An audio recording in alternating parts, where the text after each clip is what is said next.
So, folks, I'm going to play Oblivion and also react to getting killed by a ghost in Oblivion. And also Megyn Kelly and Anna Kasparian having a great conversation. I need to take care of this ghost, though, so we're going to start the segment. Our friends over at Law and Crime are doing on YouTube. A theme we are starting to see pop up more and more is people in high places being accused of committing the most disturbing crimes. With all the accusations coming out against P. Diddy and other big names lately, it's become very clear there is a lot of sickening and bizarre stuff that happens behind closed doors in Hollywood. So Law and Crime has made a new channel on YouTube with a mission to expose the dark side of fame. From the disturbing rumors floating around Hollywood to legal battles erupting between celebrities, their new channel is called Scandal, and it's dedicated to exposing all of that and more. If that sounds like it's up your alley and you want to know more, go check it out. Go to Law and Crime's new... I thought we were done. Joining me now, someone from the other side of the aisle, Anna Kasparian. She's host and executive producer of The Young Turks. Anna, welcome back. Great to see you. All right, so this could be your future. You, as somebody who is not necessarily in the Donald Trump fan club, I don't see you in the red hat. You too, if you know Kid Rock at all, or even I think I could do it, could get invited to the White House to sit down with Donald Trump. He brought Bill Maher. He was on Bill Maher's show. He convinced Bill Maher to go to the White House to the satisfaction of no one. No one wanted to see this. It's kind of like when Mika and Joe went to Mar-a-Lago. And Bill did it, even though he really doesn't like Donald Trump. And he says he's going to talk about it on his show. I guess he's off this Friday, but I guess the following Friday. But in the meantime, we're getting a flavor for what went down because Kid Rock went on Fox and Friends the next morning and said this. Me, Bill, Dana White, and it could not have been better. Everyone was so surprised, so pleasant. The most shocking thing to me was, Bill's obviously a very big liberal, been very hard on the president, but he's donated a lot of money to other politicians. You've had Biden, Clinton, Obama, everybody. He had never been to the White House, and the president was so gracious. He took us up to the private residence. We saw the Gettysburg Address in the Lincoln bedroom, and I was like, "You've never been here, Bill?" And I was like, "How about this? President Trump, extending this olive branch and we talked about things we had in common, ending wokeness, securing the border. The president was asking him what he thought about policy, going on with Iran and Israel and things. It just meant it blew my mind. It was right. I was very, very proud. Amazing. And cool. By the way, it was also added that Maher showed up with a list of terrible things that Trump had said about Maher, and he showed it, I guess, to President Trump, who signed it and gave it back to him. Wow. Classic. Anyway, yeah. So what do you make of it? Because the left is very unhappy with Bill for doing this. I don't know that the right is loving it either, but I think they're used to Trump doing this now because he's had a parade of liberals come to him, from big tech people to media people. So what's your take on it? Well, I have some experience with this, not necessarily meeting with Donald Trump, of course, but, the culture where you're not supposed to talk to the other side at all. I mean, I've lost friends for my willingness to come on shows like this one, because I think it's important to have these conversations. I do think that there are areas of common ground. It doesn't mean you need to be a Trump supporter. Yeah, but no one's saying don't ever talk to Trump people. No one's ever saying, oh no, the big problem is we don't understand conservative ideas enough. They write infinite numbers of op-eds explaining why they're doing what they're doing. It's not a lack of knowledge on our parts. I don't understand this argument. But Trump is the president of the United States, meaning he's meant to represent everyone, including individuals who did not vote for him.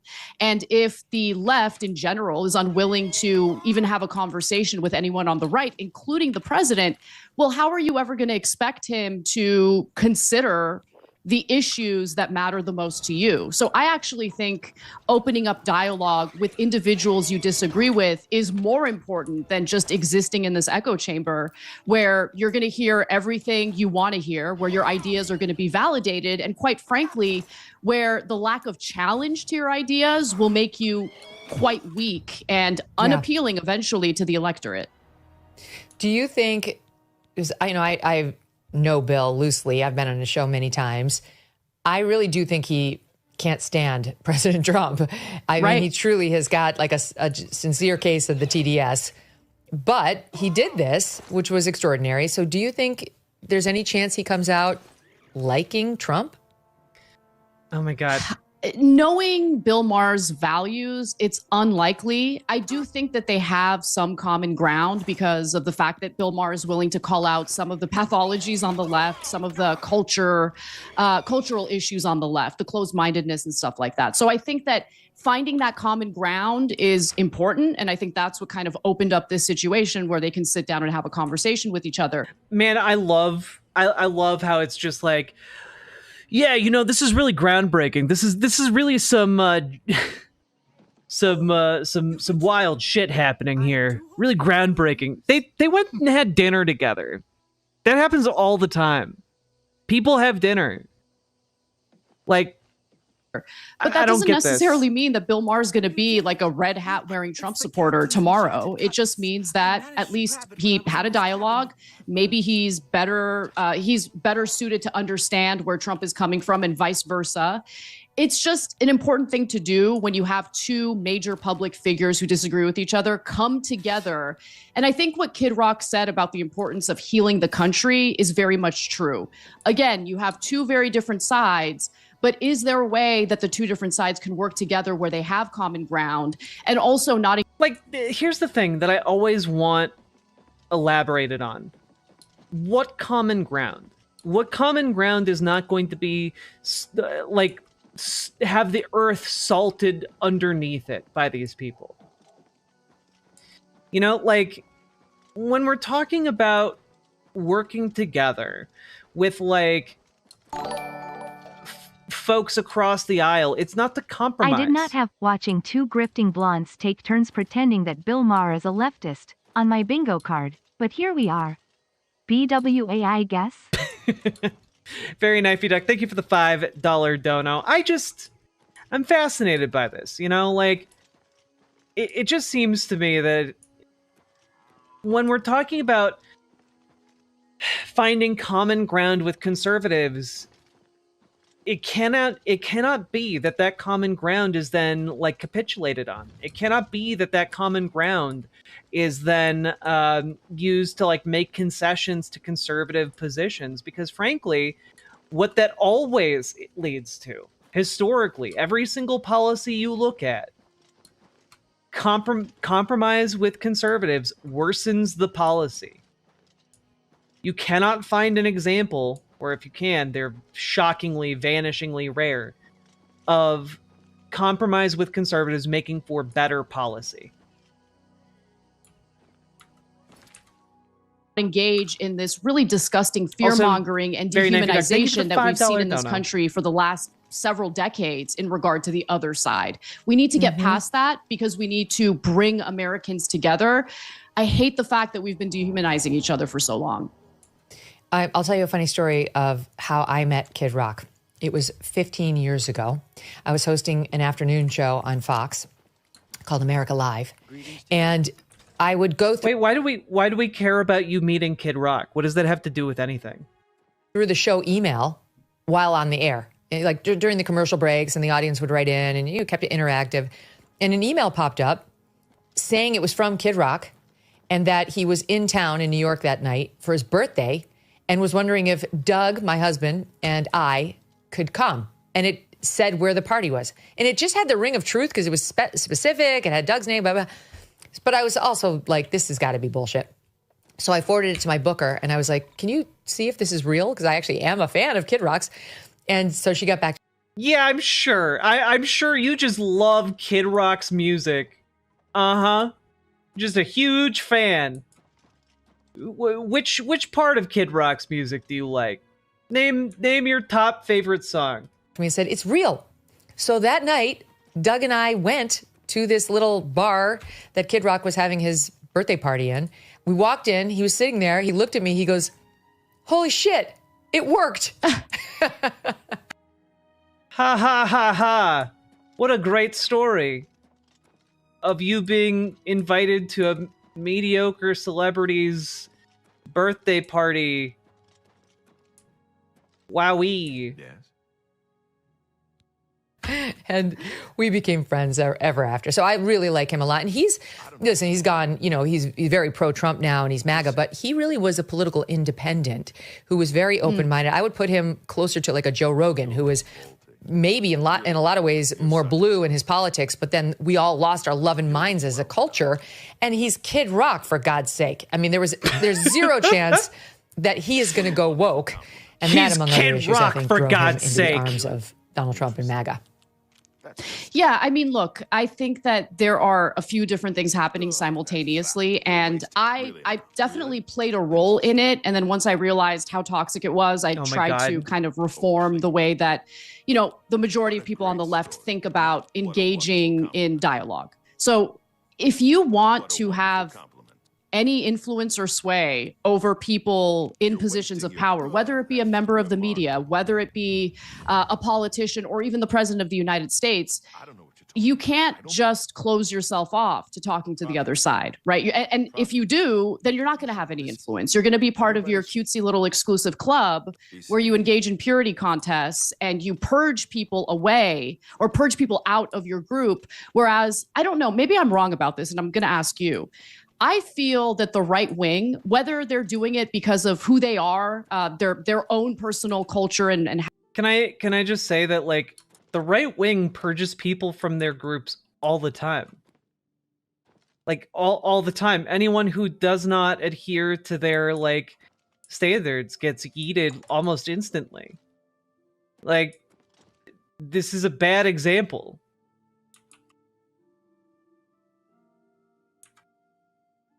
How they value conversations, or whether they're doing it as a way of accumulating power. They bring people in, even if there are some significant disagreements. If there are areas where they can find commonality or agreement with the other side, they're super welcoming and inviting. And that's how you build power. That's how you build power. I mean, you bring people in, you don't push people out. I totally agree with that. And I do think there's a reason for it. I think it's because people who are on the right spend their whole lives dealing with people who disagree with them. That's just society, while it's split, 50-50 or 55-45, depending on the era, Dem and Republican. And now that Republicans have the edge these days. But overall, liberals control the institutions. They've controlled the media for a long time. They control Hollywood. They control big sports. They control big corporations. So if you're a conservative or even just center right, like, you have to deal with them everywhere. And K through 12, not to mention college education, my God, everyone's liberal, and they want you to be too. So you either need to like be able to talk the talk or be able to politely engage. And yeah, it's almost like people getting educated and caring about others leads to being more left-leaning. That's crazy. That's wild. What a weird association. As I always say, not make that the stakes of your friendship if you're talking about actual friends, because in where I grew up, you'd have no friends if you only waited for conservatives to come into your life, right? Like, I was living on the Upper West Side of Manhattan for the past 17 years. I wouldn't have a single friend if I waited for it to be all conservatives. And I didn't really want to hang out with my Fox people because while they were fine at work, it's like you don't want to fill your social life with media people. That's not where anybody wants to go. So yeah, I think you're absolutely right. But it's disheartening. It's disheartening because, recently I lost a friendship over politics. I mean, at this point in my life, I thought we'd be past that. But as I've gotten more pro-MAGA, I thought I'd be bad. That's been like a deal breaker for some of my leftist friends. I doubt it. I mean, I'm not even pro-MAGA. I'm just someone who's willing to have these types of conversations, and I've lost friends over that. My core values haven't changed, but I also realized that on some issues, I didn't have all the information, and I changed my mind based on additional information I was exposed to. But, the cultish treatment of politics, I think, has been really, really toxic for this country. And it's insane to talk about cultish politics with someone who is pro-MAGA. But the object of your ire is left people. People on the left. Are you insane? I hate this lady. Mom would listen to her transphobic rants and her transphobic guests' rants in the car driving me to work. I can't drive, and we had no functional public transit in our area. Like Megyn Kelly's transphobic rants. That's basically my understanding is that Megyn Kelly is basically just the American J.K. Rowling, minus like, you know, a hit children's book series. That's my understanding. Am I wrong about that, chat? I'm not super familiar with her content. I'm endeavoring to be more familiar with it, largely because it seems like she's becoming more relevant. She's kind of ascendant in like the conservosphere. Megyn Kelly, yeah. Turfs of a feather. Yeah. You're already at a point where you're automatically dehumanizing the other side or a member of the other side. You've gone way, way too far, and you're actually taking part in what's ripping the country apart. So, okay, but there's a big difference between automatically like painting everyone as evil and vile, based off of their voter affiliation and nothing else, and putting a political commentator who does that as their job in that bucket. Because a political commentator is different from someone who is just like your average Joe Schmo who might not know any better. You know, like Joe Schmo has a lot of other priorities, might not be paying that close attention to politics, you know? And genuinely that can lead people to worse positions, right? But like to act like, oh man, all of my political commentator friends are being, you know, painted with a broad brush. It's like, well, yeah, they are. Because they're doing a job that is very politically motivated. How to tell us apart? I'm in brown. He's in blue. Simple, really. So I'm not a Kid Rock fan. I want to be clear about that. But the fact that he, out of all these people, was able to set up a meeting between Bill Maher and Donald Trump is admirable. So I'm glad that Bill Maher did it. I hope that he doesn't get too much backlash because I don't see him as someone who's going to, you know, go out and start cheerleading the Trump administration. But I don't either. He's leading by example. Having these conversations is important. Yeah, and Trump's ripped on him too. I mean, it's been a mutual non-admiration society, so perhaps there'll be a thaw. To his credit, Bill Maher is a comedian who still wants to be funny. You know, he does his monologue every week. He rips on both sides. He's genuinely looking to make people laugh, and he's really good at it. Is he though? Is he? Or is he maybe one of like the least funny guys out there? Because I think he's one of the least funny guys out there. I think it's that one.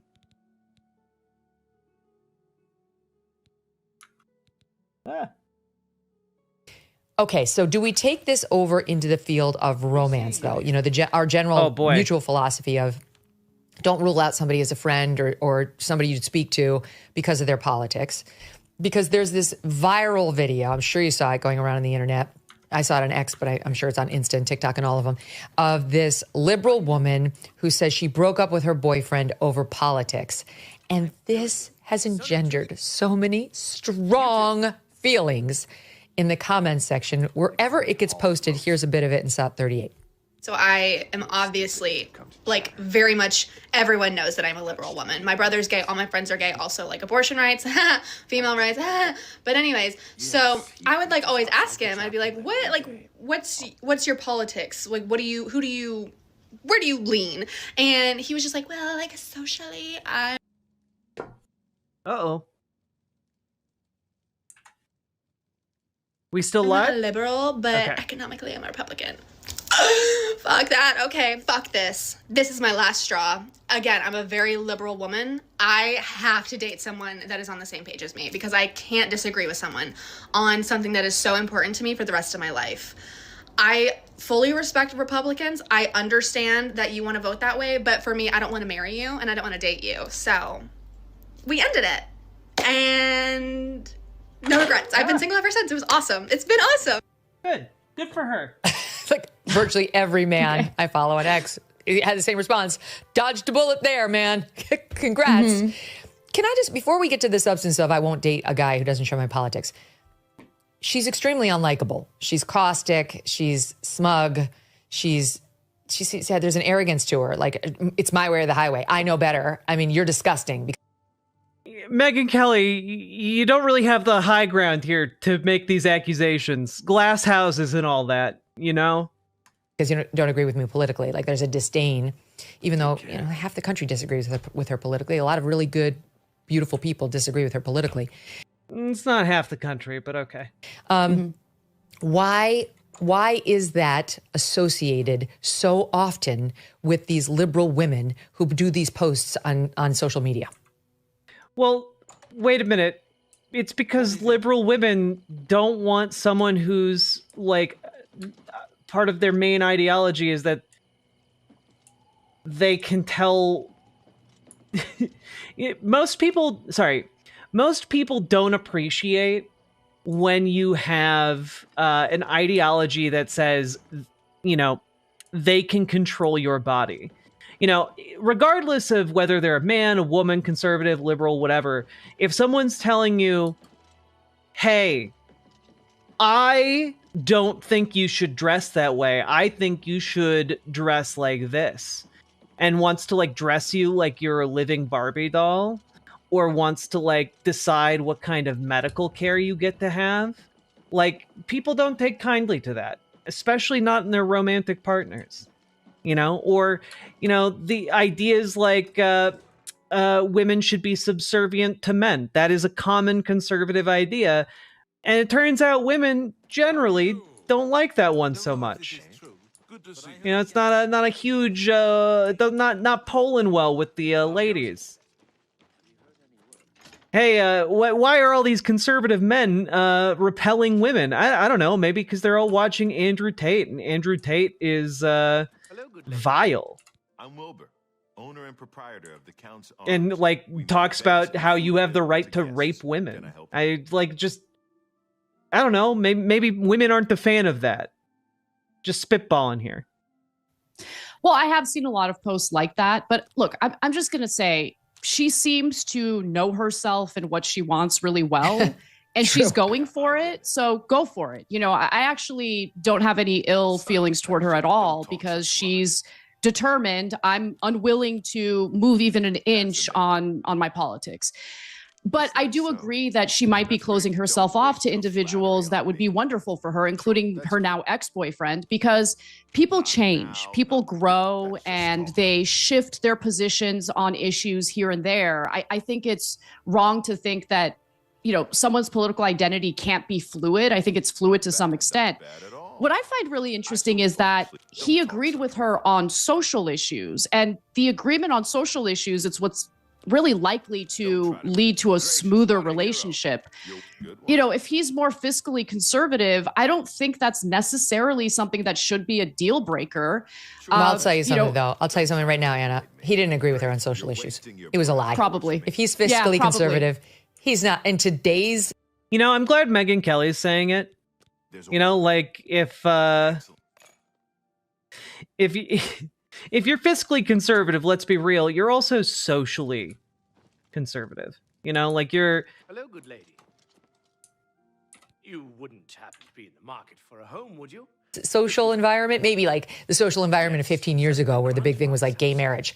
Yeah, you know, you could be like a pro-choice, pro-gay marriage Republican, like a Rudy Giuliani. Right. But there is zero chance in today's day and age somebody who says they're fiscally conservative is actually socially liberal too. I don't believe it. So she was right that they had vast differences. I just find her so disdainful and unlikable. And women like that are... Okay, but also, like, it's fine if you find her disdainful, distasteful, and unlikable because you don't have to fuck her. You're not in a relationship with her, Megyn Kelly, unless you want to be, in which case you're talking... I just have to say, you're talking an awful lot about this woman for someone who doesn't want to fuck her. Let's put it that way. Giving, like, my liberal friends a bad name because she's so nasty and seems to be, like, playing fast and loose with this guy. Also, you're carrying water for a guy who talked about you bleeding out of your wherever. Like, I don't know. so strange. His feelings like he's a nothing to her just because he has different politics. All right, one more for you on the culture front. And this is another woman, and this is gonna take us to a place that I've really been dying to discuss. This is a woman named Paige Connell. She's a TikTok mom influencer, and she decided to post a very long. Wait, I'm sorry. I don't remember Osmosis Jones that well. Kid Rock has a song in Osmosis Jones about wanting to have sex with children. I'm sorry, Real Rad Hom. I missed that comment. What? You did? I did not know. I did not at all. In fact, no. A lot of people just going, yep, like, Jesus Christ, what? Can I get more context on that? Good luck, Entrama. Good luck with your interview. Wait, Kid Rock's lyrics are always, listen all you late. Kid Rock's lyrics in the song are, listen all you ladies, I like them underage, see? Some say it's statutory, I say it's mandatory. Holy fuck, what? Ladies, I like them underage, see? I say it's statutory, you say it's statutory, I say it's mandatory. That's fucking crazy. So, like, no one was paying attention to the production of Osmosis Jones. Jesus Christ. Anyway, yeah, go off, Queen. Talk about how you love Kid Rock so much. I gave this woman 5 minutes of my life, which I'll never get back. It was all about how she's a working mom. Her husband works too. They have kids. She's very, very unsatisfied with the amount, or was, of housework and support he was bringing to the home. And she really had to lecture him into doing more, and then was extremely disappointed when he did not live up to like her expectations. Let me play what we have of it. Slot 39. My husband and I had 4 kids. We both worked full time. We had been together for 16 years at this point. And on paper, I have an amazing husband, but I was incredibly frustrated and burnt out from our marriage and from motherhood. And when we have kids, women tend to carry a disproportionate amount of the work in the home, the work of raising kids, and the mental load. And about 3 months after my 4th baby was born, I remember looking at my husband and saying, I need more. I need you to do more. And I said, okay, something that would make my life easier is if in the mornings when I came downstairs with the 4 kids, because I do mornings by myself, the dishwasher was emptied, the dishes were put away, and the trash was taken out. And so, of course, he does it. But then I have to remind him, and then he forgets. I felt so disrespected and unseen and unvalued at that point in time. So we did the work to figure out what equity looked like in our relationship. And it can hurt your relationship. It can ruin your marriage if you do not participate in an equitable way in your home. Here's the thing that most men I follow on Twitter are responding to on X. They're offended that a wife would post a diss video about her husband on the internet in any way, shape, or form. Yeah, look, I have a broader point to make about that culture, and it goes well beyond wives posting about their husbands. Please stop airing your dirty laundry on social media. Honestly, have a little bit of respect, a modicum of respect for the people in your personal life, even if you're in the middle of a feud with them. How about respect their privacy and work it out privately? You don't need a bunch of random strangers chiming in on your relationship. I would never in a million years do that to my husband or my friends or to my colleagues, which has been done to me many, many times. I think it's disgusting. It shows a lack of maturity. Have the conversation privately. Work out your own drama and your own issues privately. So that's point number 1.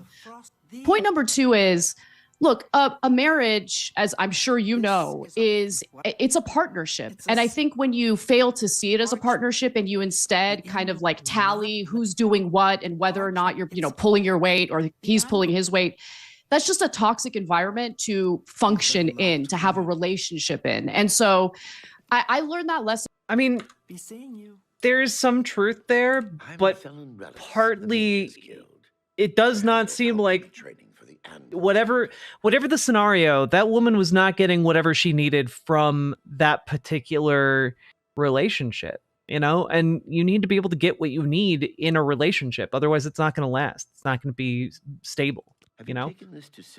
Pretty early on in my marriage. I remember in the very beginning, it was like, okay, he's got his bank account, I've got my bank account, and he's going to pay these bills, I'm going to pay those bills. For some marriages, that works out. But I remember, Cenk Uygur, my co-host and the founder of the Young Turks, he kind of pulled me aside and said, you're kind of paving a path to a lot of conflict here. You have to see your marriage as a partnership. And don't think of it as his money versus my money. And honestly, that was the best advice I ever got in my marriage. And we do really well together. And I don't, he's not keeping track of whether I'm pulling my weight. I'm not keeping track of whether he's pulling his weight. We have mutual love and mutual respect for each other. And we look out for each other. That's in my opinion, a successful marriage. It reminds me of not your particular example, but, remember the Joy Luck Club? The Joy Luck Club, where one of the four women, it's all about these four moms and then their next gen coming up and the lives that all 8 women are leading. And the one daughter of the mom is in a marriage where the guy makes her write down if she ate the tub of ice cream that was in the freezer, because it's going to come off of her share of the grocery money. She ate the ice cream and that's $4 that she now owes. It was so, it's abusive really is what it is. It's abusive. But I do think there's something happening with men and women in, on the conservative side of the aisle that's just not reasonable. a little upsetting to me right now. And that is as we have bent over backwards as conservatives or, right-leaning people to make clear to women that they don't have to, quote, have it all, that if they don't want to work outside of the home and they want to be stay-at-home wives or stay-at-home moms too, doing it all, that's a totally amazing choice. And no one should look down on it. It's the most important job in the world. It's literally the most important job in the world to be a mother and to raise. Literally no one does. No one on the left looks down on being a mother. The only people who look down on being a mother are Andrew Tate types. Raise good children. But so many things, we overcorrect. We do it on the right. The left does it too.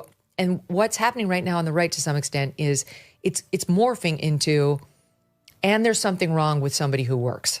And the women who work are less attractive and not good partners. And also, if you choose to... Yeah, that's a direct result of the things you believe, though. That's on you. You believe these things. You believe ideas that when taken to their logical conclusion, lead to that. To work in your 20s and your 30s and spend a lot of time at the office, you're effing up your whole life. You're not going to meet a man and you're not going to have a kid, even though that's not necessarily true. It's much easier to meet somebody and have a baby in your 20s because you're young and you got your totally golden eggs. But so many women have kids in their 30s. Without fertility help. And we've just sort of gotten to this place on the right where the messaging to me is it's making me really uncomfortable. What do you make of it? Well, it's always made me uncomfortable, especially because I think the best possible situation is a situation in which women get to decide, right? So if they decide they want to be stay-at-home mothers, I think it's important to have the economic conditions that allow for that to happen. And I have a lot of respect for stay-at-home moms. I agree with you. I think that's literally the most difficult job in the world. And it's important for kids to have that close relationship with their mother growing up, especially in the formative years. But I do think that it's possible for mothers to work and still be great mothers.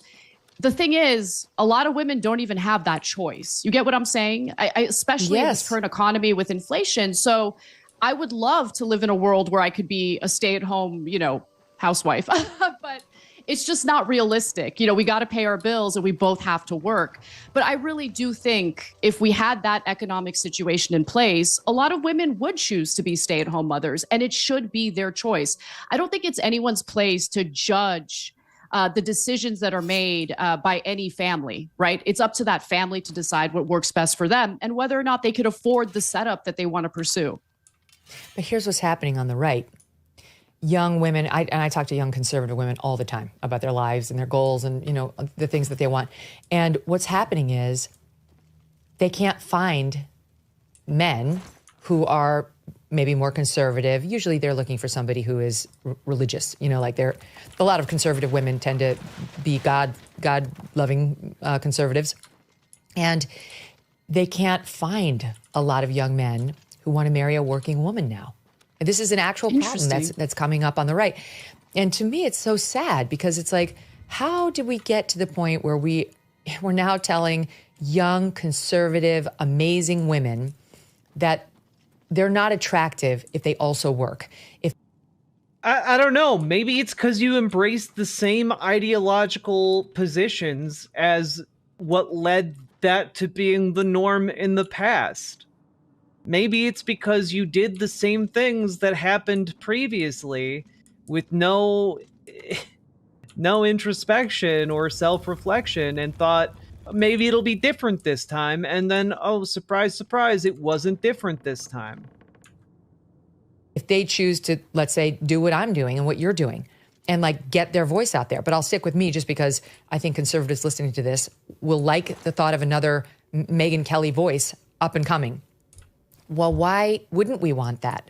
Why would we take somebody who's talented in this field and really wants to make a difference and have the messaging to her be, you're really not that valuable unless you give it up and go into the home and only have a family and only raise a family. And not only are we sending her that message, but young men are actually believing that. They're actually believing it, especially on the right, because like the trad mom has gotten so popular. And it's like, no, if we do that, we're not going to have any strong conservative or right-leaning women to provide a role model for younger conservative women who, and there's nothing to apologize for here, don't necessarily want to spend all their 20s and their 30s getting married and having kids, or can't. They just weren't able to meet somebody and definitely don't need to be shamed over it. Yeah, I mean, look, I totally agree with you. I'm of two minds of this, though, because if you are a young man and you know what you want and you think you have the earning power to literally carry the entire family financially, well, then I guess wait around until you find the right woman for you. But I think most women, not all, but most women, even conservative women, think it's important to have some level of financial independence, right? I mean, you never know if your marriage is going to go perfectly well. Things could fall apart. And if you haven't been in the job market at all for a long time, it's going to be difficult for you to get back in. So look, it really depends on the guy. And if he really has a problem with his wife working, well, then no, like I'm sorry, but like if your man has a problem with you working, like that's a problem with you having agency. He's going to have other problems with you beyond just you going to work. You know, he wants more control than that. It's fascinating seeing Anna laud the most praise upon birthing persons and people with uteruses. Hashtag hardest job. It's yep. Oh, God. That's on him. And I think he's actually going to have some difficulty finding a partner. But there's so many factors to consider, including the financial difficulty of living in a single income household where you're trying to raise kids. And look, I also think, whether these guys want to believe it or not, when you have a stay-at-home wife, I've seen too many instances of this resentment building because for whatever reason, guys tend to think that, oh, well, she's staying home. She's not out there working as hard as I am. She's just home raising the kids. She has a comfortable life. I'm providing for her. This like resentment starts to build. And I've seen it all over the place. I've seen it in context like my own family. I've seen it, outside of my family. And so I think you're just staying they home don't all really day. know It's what not they're a real asking job. for here. But I could be wrong. Who knows? And I agree with you. I think that it is important to have strong female voices on both sides of the political aisle. And I think they could really be hurting the conservative movement by essentially, banning women from taking part in conservative media. I mean, you're one of the strongest sides of my first protest sign in the server. I want everyone to go look and say hooray for our signs. Hooray! Yeah, everyone, if you're making signs for protests, you should absolutely share them over in the Discord under Agitprop. And if you see any good ones, make extras for your friends. Also, Sakya Tanuki, thank you for the 5 tier 1 subs. I very, very much appreciate it. As conservative voices, female voices out there. So if you didn't exist, I don't know. I just don't think the conservative message would be as powerful. Well, thank you for that. I think they'd be fine. But I do think that there's a strain, especially.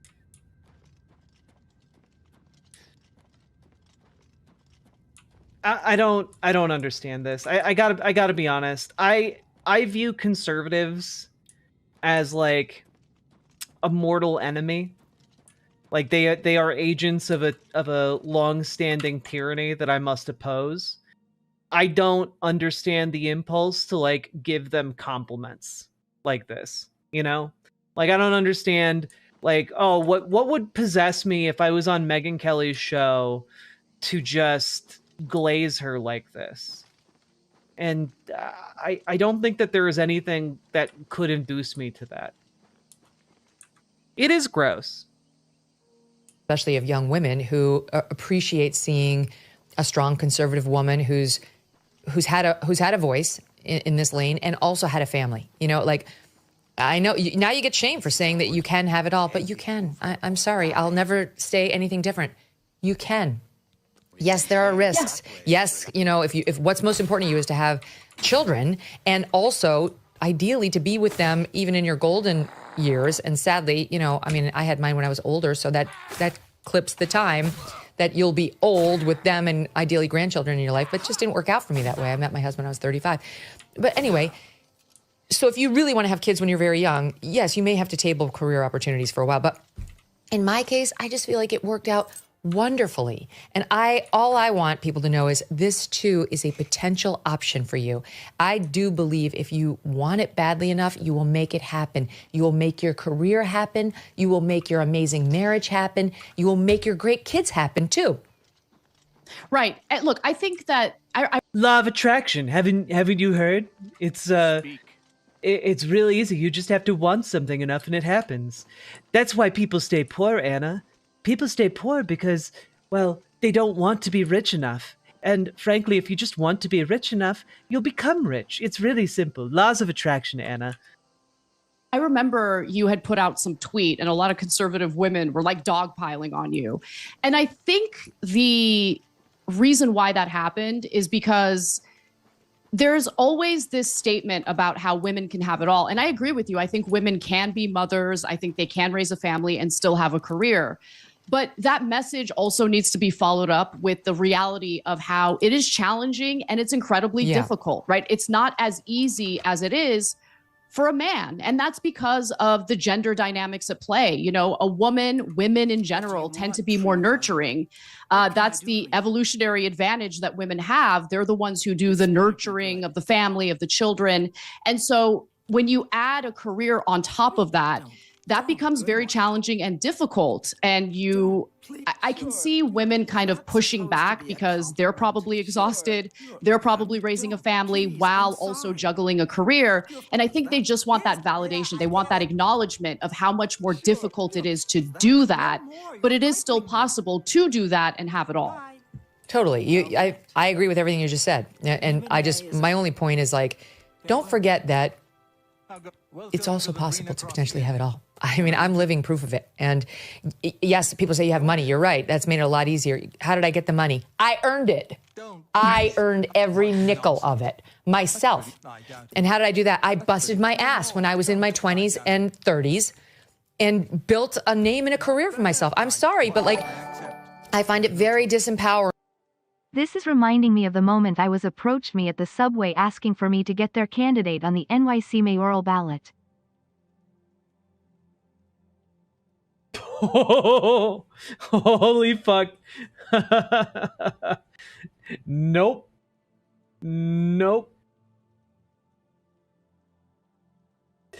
This has big get in the back of my van energy. Holy moly. to just tell all these women, like, you're really going to have to choose. Look, the reality is, if what's your number one thing is to have kids, having them earlier is better, because fertility issues would or could kick in later in your 30s. Sometimes women don't meet people early enough. I've had so many young girls say to me, my viewers will email me and say, I would love to have gotten married before now. I didn't meet anybody. So I just feel like conservative men need to stop shaming them, because so many of them are trying and just aren't able to. But I will say this. The tweet that I sent out about you can make your own fortune, you can get your own swanky New York City apartment, and also find somebody who wants to be with you on Valentine's Day and have children with you and stay with you, was in response to Ashley St. Clair, the Elon alleged baby mama. That was about her, because that, to me, is not an okay choice. You want to bang a billionaire and have his kid? Whatever, that's between you and the billionaire. But then you may not play the victim when he doesn't turn out to be Prince Charming on Valentine's Day, wanting to spend his day with you. Shock, shock. It's not actually a loving partnership. You know, she clearly wanted to have his child and get on the Elon support program. Her earlier tweets make that clear. So she did it. That's it. She got exactly what she bargained for. And I don't feel sorry for her at all that he doesn't want to be a good boyfriend to her and may or may not be dicking her around. I mean, he's claiming he's not, but whatever. That's my point. Yeah. Well, is this fun for Anna? Like, is this right then? The bed is just what is she getting out of this? I don't get it. I actually have a question for you, because look, I'm personally disgusted with the fact that he's like having all these children with different women.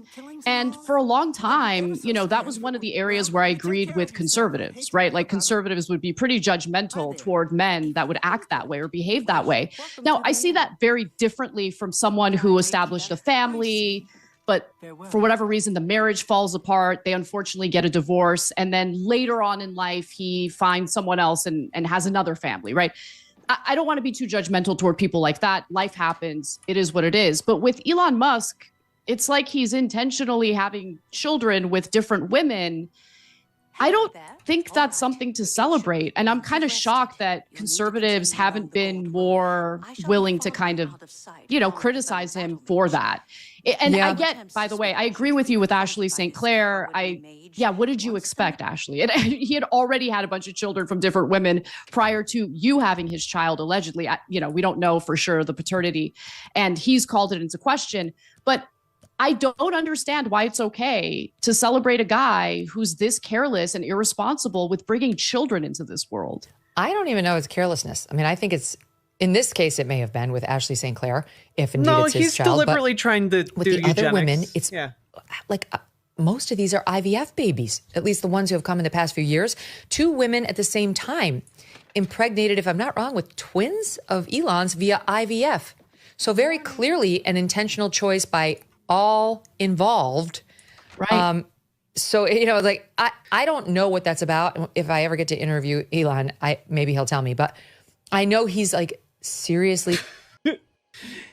Yeah, maybe he'll tell me about the whole just having babies en masse thing. Committed ideologically to slowing population rates. He really feels that there's a societal responsibility to repopulate. And I know it's like the joke, oh, he's doing his part, but I actually think that's what he's doing. Now, what happens to these babies who grow up without a father? That very valid question. I don't know the answer to that, and I don't think I like the answer to that. I think the reason most people give Elon a pass is because he's just such a larger than life figure who's about just so much more than his personal life that it almost just gets shrunk. It's like talking about, like, you know, Thomas Jefferson with his affair partner. It's like, we don't really care. He's Thomas Jefferson, for the love of God. Like, some people are so much larger and doing so much good for society, depending on your viewpoint, that it just seems like minutia. It seems petty and small ball to pay attention to those things. The worst part about this is that this show has like hundreds of thousands of views, you know? But wait, I want to say one other thing about Ashley St. Clair, because she got back into the news on, it was just the other day. She was like trying to sell her Tesla because she's claiming she's a pauper now. Here she is. I'm selling it because I need to make up for the 60% cut that Elon made to our son's child support. Why do you think that he did that? That's a great question for him. You feel like he was sort of like vindictive against you in some way? Yeah, that's his modus operandi when women speak out. When was the last time that you spoke to him or tried to speak to him? February 13th. But he's just not responding to you at all. How would you characterize sort of the way that he's going about you can check the stocks. I'm not the only one who's cleaning up after his messes. I'm not the only one cleaning up after his messes. After she posted that of her allegedly selling her Tesla, he posted on allegedly. X, I don't know if the child's mine or not, but I am not against finding out. No court order is needed. Despite not knowing for sure, I've given Ashley $2.5 million and am sending her $500,000 a year.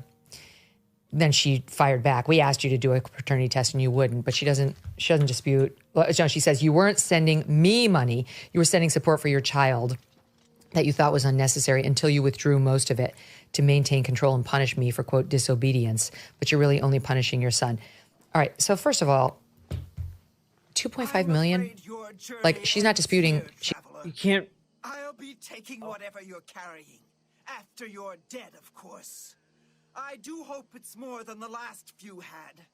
They were most disappointing. You got that. She's saying, you know, you're my $500,000 a year. I guess he took some of it away. How many women out there who get pregnant by a man they're not married to get a check for 2.5 million? She doesn't get it. Like that's what made me send that post. It's not about that post. But my point is simply to a young woman who wants a fabulous New York apartment because she was bragging about how swanky it was to the New York Post. You can do that. You don't have to bang a billionaire and have a love child. By the way, it's her second who she had out of wedlock before she turned 30. In order to pave your own path with gold.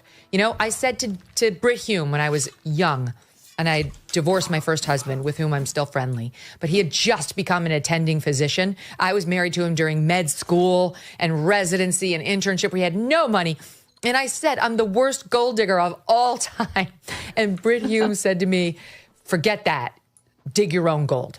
And that's really my message for her. Dig your own damn gold. It's so disempowering for people like this to think their path to the golden road is screwing some rich guy and then hijacking him for millions. Well, okay, wait a minute.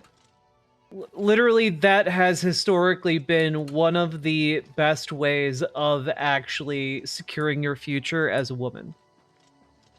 I don't look down my nose at people in, like, I don't know, the 1700s, 1600s, 1400s, you know, etc. I don't look down my nose at, like, peasants who moved up the social ladder by seducing kings or became courtesans or whatever. Like, similarly, I don't look down my nose at people who do that today with, like, rich assholes. You know, like, you do you. Life is hard. Do what you have to do to get ahead. You know? And, like, I don't know, maybe if you are really opposed to women using their bodies and their marketability in that way, maybe, I'm just throwing this out there, maybe something to take into consideration would be the fact that, well, there's a market for that created by predominantly conservative men. Maybe one should have a little bit of a reckoning with the idea that your particular ideology leads to this. Totally. You know, in Armenian, there's a phrase, it's called zak achk, and that means when you are eyeing other people's wealth, when you're eyeing other people's hard-earned, you know, income, and when you want it for yourself, you want to take it for yourself. And so, you know, growing up, I just remember my parents really instilling in me, don't look at other people's money, don't look to take from others, look toward the future and how you can build for yourself. And I'm really, really grateful that I had that upbringing because I love freedom. Okay. And honestly, in America, in any capitalist society, freedom means you're able to earn your own living and you're not reliant on anyone else. You're not reliant on your husband. I don't know that that is the long and short of what freedom is, but okay. I let me be clear, believe in a robust social safety net. And I would like to make ours more robust here in the United States because sometimes things happen, people lose their jobs, they get laid off, and they need a little bit of help. However, you know, being independent and not needing help from anyone is like the definition of freedom for me. It's wonderful. Because I get to make my own decisions. I get to marry the man that like you're just describing capitalism, and I just don't fundamentally think capitalism is particularly free. Like by definition. You know, like the idea that oh God, why is this guy trying to murder me? Stop it. That I love without being worried about whether or not he has enough earning power. And I think that's really the main reason why I'm in a happy marriage, to be quite frank. Yeah. Yeah. No, it's funny. I mean, like, I married my husband, who was making a lot more money than I was at the time. And then eventually that switched just because media is such a crazy industry. But it's wonderful that we met and fell in love when the roles were reversed. You know, like, I love that about us. Neither one of us has to worry. He doesn't have to worry that I'm a gold digger. And I don't have to worry that he's one. You know, I mean, we married each other because we fell in love. I was already a professional. I was already on television. I had been a lawyer.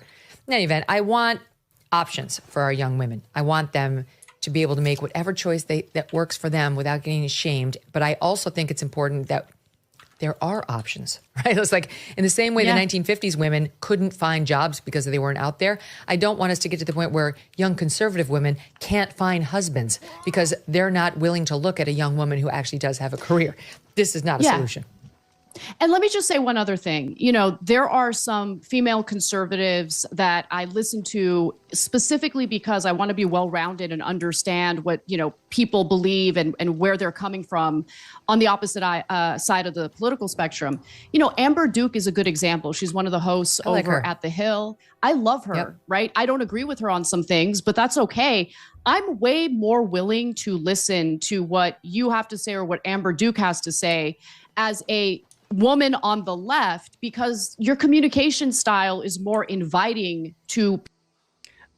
Yet again, like I'm more willing to listen because you're being nice. Is just I don't know, it's loser shit. You know, like frankly, to be completely blunt about it.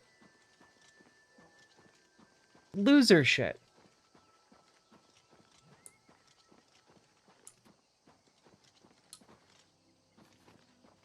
I don't know, if your ability to evaluate ideas is completely dependent on whether or not someone can present it in a nice way, like you're going to lose out on your ability to actually evaluate ideas.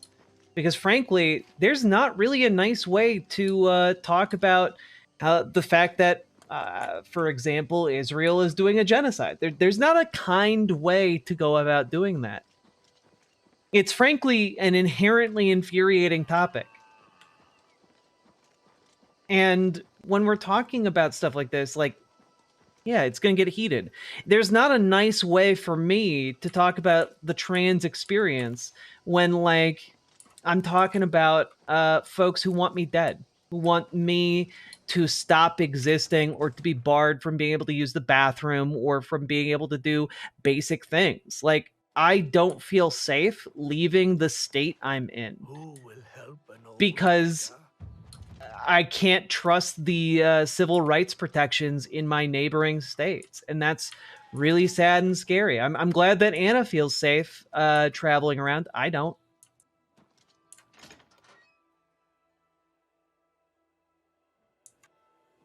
People like me, women on the left.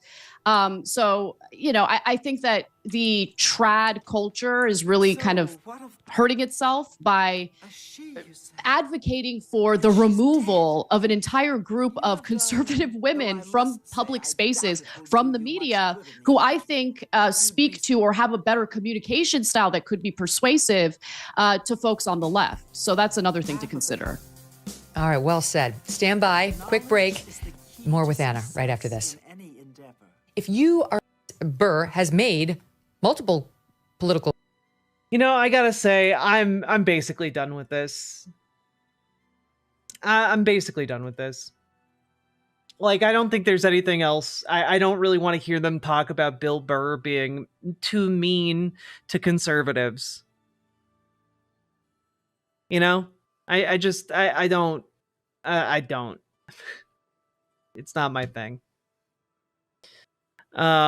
You're very welcome. I feel like that was a good cutting off point for this, and yeah, I don't know. It's nasty what's happened here, but like I think, you know, ultimately we're probably better off not having someone like this amongst the left. You know, like someone who is completely without principle in this way just seems to me like a liability in the end.